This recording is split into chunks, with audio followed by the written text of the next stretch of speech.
สิฮอดอันพนมเปญแต่ว่า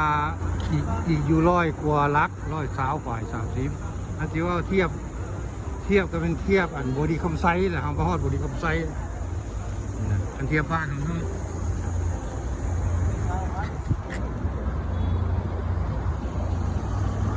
เราฮอดบอดี้คำไซส์สิเข้าไป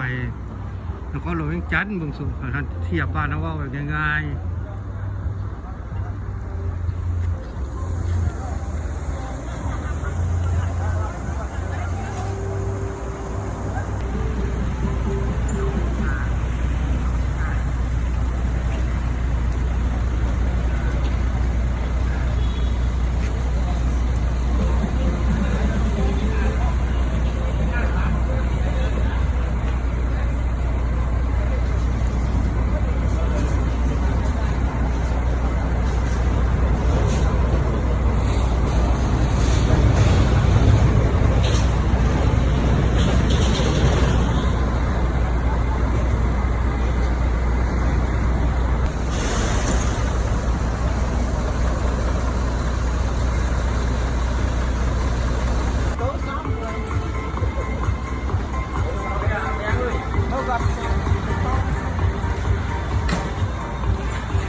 เข้าเห็นอย่างกับว่าได้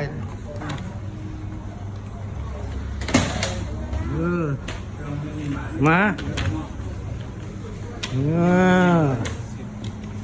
นี่นะใส่กระตามึงง่อยคอยชื่อหลายเฮ็ดคือสิเนาะ